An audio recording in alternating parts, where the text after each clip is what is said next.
Welcome back to Zangeki no Reginleiv, and if you're wondering why there's an extra mission on the map, it's because the recording before this got corrupted, so I'm going to have to do this again.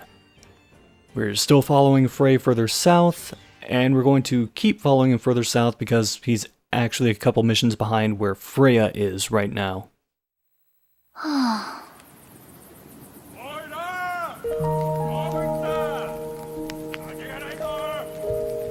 ーい、すぐ戻りますよ。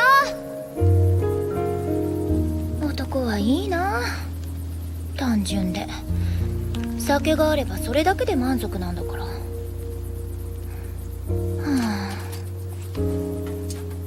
こんな辺境の城塞ですることもなく、このうつうつとした毎日ときたら、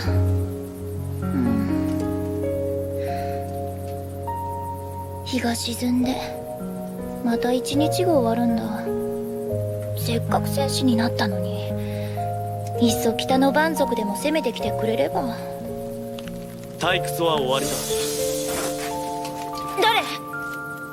北の民がやってくる。門を開けるのだ。え？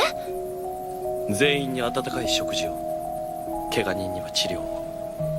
北の蛮族の侵入を防ぐ。ここはそのための砦。分かってる？分かっている。私たちが蛮族を迎え入れて食事まで出すと思う？軍隊も承知している。すぐに早馬が来るだろう。悪いけど信じない。お前たちが蛮族と呼ぶ北の民、彼らは追われている。巨人族に。巨人族？もっとマシな嘘をつくことね。美人の侵入者さん。自分の目で確かめるがいい。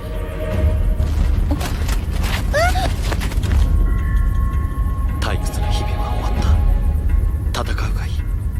私と共に。For those of you not familiar with Ran in Norse mythology, she's a sea goddess who frequently uses a net to capture seagoers. In fact, she lent it to Loki at one point. More interestingly though, she's married to a giant, and has 9 daughters with him, the daughters personifying the waves of the sea.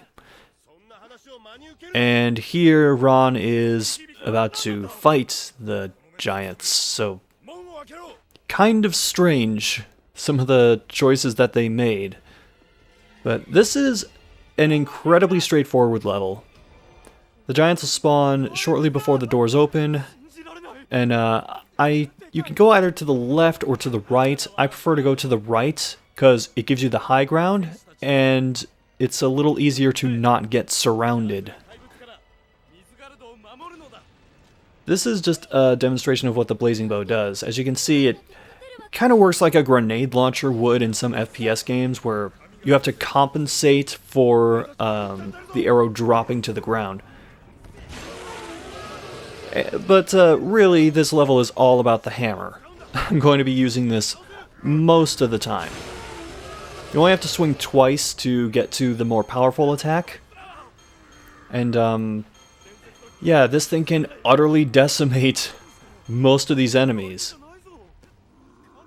This is what happens when you start getting your weapons up to level 2, specifically. So we're not going to just kill giants, we're also going to kill the frame rate. We're going single digits on this video.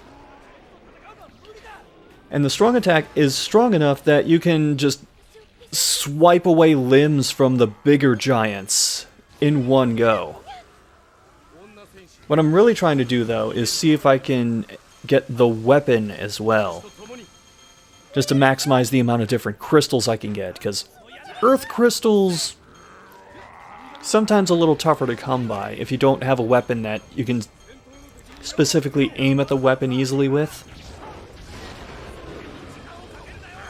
Really though, this is a great opportunity to stock up on water crystals just by swiping out the legs, gathering the crystals, wait for them to reappear, swipe the legs out again.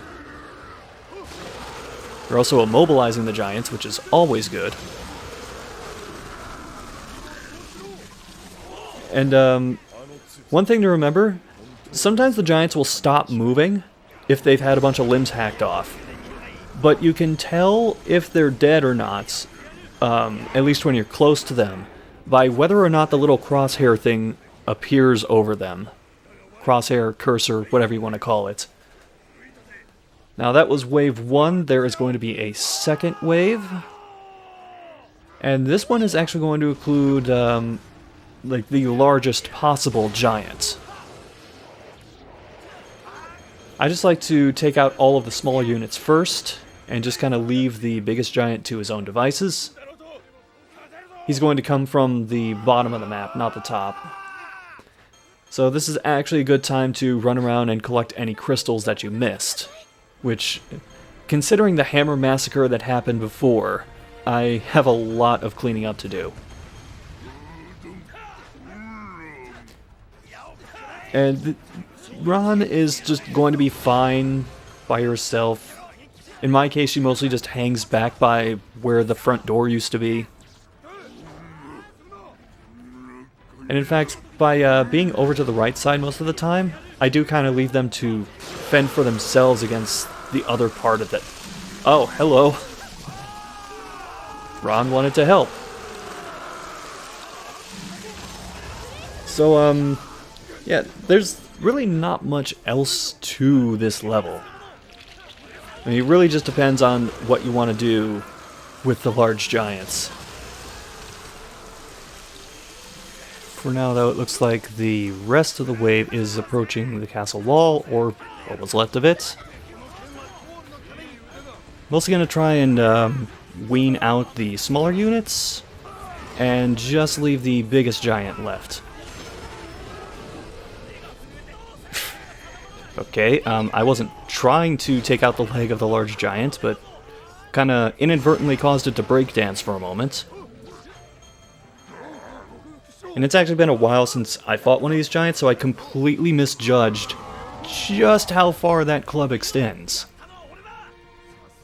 So if you're trying to, like, destroy the weapons for these in particular, you're better off dodging to the side than you are straight back. Because you'll have to do it at least twice to get out of range. Then again, the same goes for if you're dodging to the side. I should have mentioned that. So that first swipe is out of range, but when you do the stronger one, you get a little more range on it, and I was not intending to take his hand off on the opposite arm, but works out for me. And since that giant is the last unit, the moment you kill it, the mission ends. So if you have any crystals that you need to go back and pick up, do them before delivering the kill shot. Or just any further limb shots that you want to do. You can toy with this guy for a pretty long time, just hacking off the arms and legs over and over and over. Good place to farm water crystals if you really need them. Now the downside is, you can't collect some of these crystals, like, before they hit the ground because the fade is too fast. But you can still get a decent amount. And since I did this in the last video, I'll just go ahead and show you what weapon I forged last time. And it's actually a very familiar one. It's just the level 2 equivalent of the blazing bow that we already had. Range is a little better, damage is a little better. And you know what, I'll just go ahead and equip it now so that I don't forget later. We're going to be playing as Frey again in the next stage, so next time on Zangeki no Reginleiv, we're going to see more of Frey and Ron, and this might not be the best weapon set for what I'm going to try and do.